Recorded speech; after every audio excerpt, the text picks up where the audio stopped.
قبل ما نبتدي حلقة النهاردة وقبل ما نتكلم عن اللي حصل في الكريبتو والنصب اللي راح فيها 6 مليار دولار و10 مليون بني آدم راحت عليهم فلوسهم، والانتخابات الأمريكية واللي بيحصل في البورصة الأمريكية وليه البورصة طلعت وكل الحاجات دي، في بصراحة خبر كده لازم أقوله لكم. شايف الواد الجميل السمباتيك ده؟ بجد مش هزار، كسب مسابقة ملكة جمال في أمريكا برعاية ميس أمريكا، وعلى المسرح وبيسقفوا له وبتاع وهو بينهار على الارض كده اللي هو جمهوري حبيبي مش مصدق نفسي وبتاع وحاجات من دي يعني. طبعا الواحد مش عارف يقول ايه، يعني جايب لنا واد شبه رئيس كوريا الشماليه ويقول لك ملكه جمال. والله يعني الكوكب ده بقى بصراحه جاب اخر، يعني يا ريت بوتين كده يشد حيله معانا عشان الموضوع طول يعني.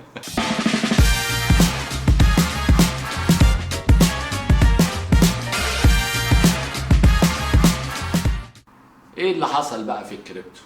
واد اسمه سام بانكمان عنده 30 سنه، متخرج من MIT، نصب على 10 مليون بني ادم في 6 مليار دولار.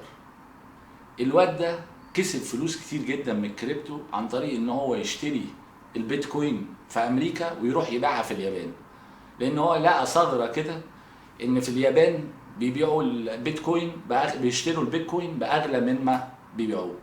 فالواد دوت كسب فلوس بالهبل وطلع بقى في الاخبار وبتاع وعملوا منه ستيف جوبز، والواد حتى بتاع ناس ديلي ده جابه وقال لك هو انا بكسب عشان ادي الناس، انا بكسب في الايرن تو جيف، هو كان بيقول كده في الفيديو.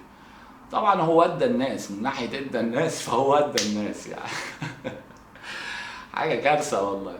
الواد ده عمل ايه؟ عمل شركه اسمها FTX وقال لك دي كريبتو اكسشينج، ماركت، سوق لان الناس تبيع وتشتري الكريبتو. فالناس راحت حاطه فلوسها عنده وبتاع، وراح عمل عمله اسمها FTT تبع الشركه. اي حد دلوقتي بيعمل اي عمله او اي حد بيعمل اي حاجه، وراح حاطط فلوس الناس في العمله دي، وخد الفلوس دي وحطها في شركه تانية اسمها المادا ريسيرش.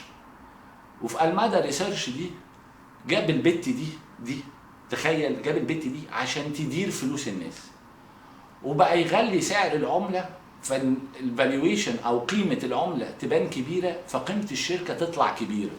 وصل قيمه الشركه ل 30 مليار دولار. والبت بقى خدت فلوس العملاء وبفلوس الشركه بالناس، قعدت تضارب بيها في الكريبتو وخسرت لحد ما الدنيا ورمت. جه الواد بقى قال لك الحقني انا الفلوس وبتاع، انا معيش فلوس. راح بتاع باينانس قال له يا عم باينانس الحقني اديني اشتري الشركه، اشتري حصه بتاع. قال له ماشي. دخل الواد بص على طبعا الشركه والميزانيه والحاجه، لقى ان فيها نصبه. راح طالع على تويتر وقال لك سلام عليكم يا جماعه، انا ببيع FTT، دي شركه فيها نصب. قالها كده بس بطريقه غير مباشره، وراح بايع ايده كلها. راح الناس كلها راحت جاريه عشان تسحب فلوسها، بتحاول تسحب 6 مليار دولار. طبعا هم مفيش منهم 5 جنيه. وراح الواد طالع بعديها بيومين كده واعلن افلاس الشركه. الموضوع ما خلصش على كده، كان باقي بتاع 500 مليون دولار من فلوس الناس في الشركه. فجاه حصل هاك على الشركه والفلوس دي اختفت وحد خدهم، مين ما نعرفش. الواد ده جري ومحدش عارف عنه حاجه.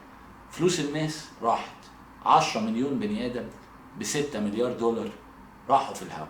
طلعت بقى المتحدثة بتاعت البيت الأبيض واتكلمت في الفيديو ده.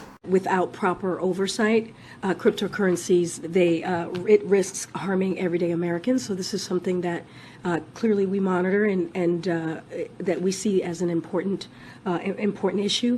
But the most recent news further underscores these concerns and highlights why prudent regulation of cryptocurrencies is indeed needed.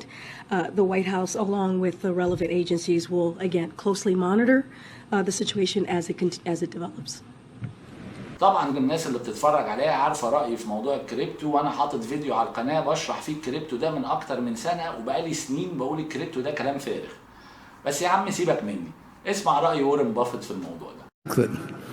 There's nothing being produced in the way of value from the asset. That you also have the problem that it draws in a lot of charlatans and that sort of thing who are trying to create various sorts of exchanges or whatever it may be. It's something where people who are of less than stellar character see an opportunity to clip people who are trying to get rich because their neighbor's getting rich buying this stuff that neither one of them understands. It will come to a bad ending. Charlie? Well, I like cryptocurrencies a lot less than you do. يعني الراجل من الاخر كده بيقول لك رزق الهبل على المجانين، هو ده اللي عايز يقوله. ندخل بقى على اخبار البورصه. في بدايه الاسبوع البورصات كلها كانت نازله جامد جدا بسبب الانتخابات الامريكيه، ومحدش عارف هي هتتحسم لمين لحد دلوقتي. طبعا الانتخابات الامريكيه دي يعني خناقه ما بين اتنين بيتطلقوا، يعني الموضوع سخيف جدا. الحزب الديمقراطي يطلع شويه يشلق للحزب الجمهوري، الحزب الجمهوري يطلع يشرشح هو وترامب وبتاع، حاجه مأساة يعني. ومش عارف الراجل المسن العجوز اللي اسمه بايدن ده متبهدل في النص، ولا بيخرف في المصحف على طول. اتفرج على الفيديو ده وهو طالع بيقول لك روسيا بتتسحب من العراق يعني. The context is that whether or not they're pulling back from Fallujah and from the Kherson, the city of Kherson. يعني راجل عجوز والله مش عارف اقول ايه. وقبليها برضه كان بيتكلم بيقول لك ابني مات في العراق، وهو اساسا ابنه مات في المستشفى بمرض خبيث. غلب والله. فالانتخابات دي كلها يعني مسرحيه سخيفه يعني. المهم اخر الاسبوع طلعت اسعار التضخم بتاعت امريكا طلعت اقل من المتوقع، فكل المستثمرين راحوا جري نازلين شارين في البورصه الامريكيه والاوروبيه والذهب وكله. ليه؟ لان قال لك السبب الوحيد اللي خلى البنك الفيدرالي يرفع الفايده هو التضخم.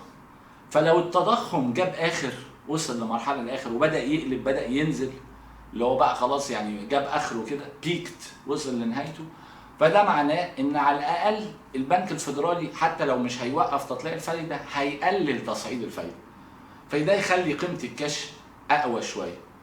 وطبعا شركات التكنولوجيا كانت اكبر مستفيد من الموضوع ده. هعمل فيديو مخصوص لاسعار الفايده دي مرتبطه بشركات التكنولوجيا، وازاي بتقيم الشركات، ويعني ايه فير فاليو او القيمه العادله، وازاي بنفهم القيمه بتاعت الشركه وازاي بنقيمها صح. فالمهم اول ما اسعار الفايده بتنزل شركات التكنولوجيا دي عامه دايما بتطلع، فالسوق طلع جامد جدا. حتى الذهب طلع باستثناء البترول. البترول كان فيه تخوفات كده اهوت بسبب ان مخازن امريكا، المؤشر بتاع مخازن البترول في امريكا كان كويس قوي، يعني امريكا مخزنه بترول وطلعت كويسه. وفي مخاوف ان الصين تقفل بسبب موضوع الكورونا تاني. فطبعا الصين لما بتقفل وامريكا عندها مخازنها كويس، معناه ان الطلب بتاع البترول قليل، الناس دي مش هتحتاج بترول كتير، ودول اكتر دولتين بيحتاجوا بترول. فتلاقي البترول راح نازل له بتاع 4%. ممكن النهارده تلاقيه عدل تاني رجع، لان بداوا الصين تتكلم بتقول لا احنا مش هنقفل تاني ومش هنعمل كده ومش هنوقف المصانع وبتاع، هتلاقي راح البترول راح طالع على طول. يعني دايما البترول ده بيتحرك على اخبار الطلب، لو الطلب هيزيد تلاقي على طول بيطلع، او اخبار ان هو يقل زي اللي بيحصل مثلا لو الاوبك تقلل انتاجها وكده. هو العرض والطلب ده بيحرك البترول على طول، فدايما اي خبر هيأثر على العرض والطلب هتلاقي دايما البترول بيتحرك فيه.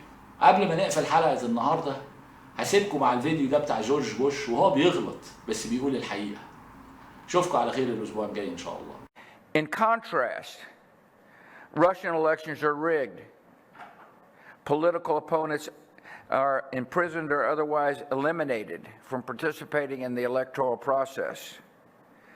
The result is an absence of checks and balances in Russia and the decision of one man to launch a wholly unjustified and brutal invasion of of Ukraine. Iraq, too. Anyway, 75. Here's the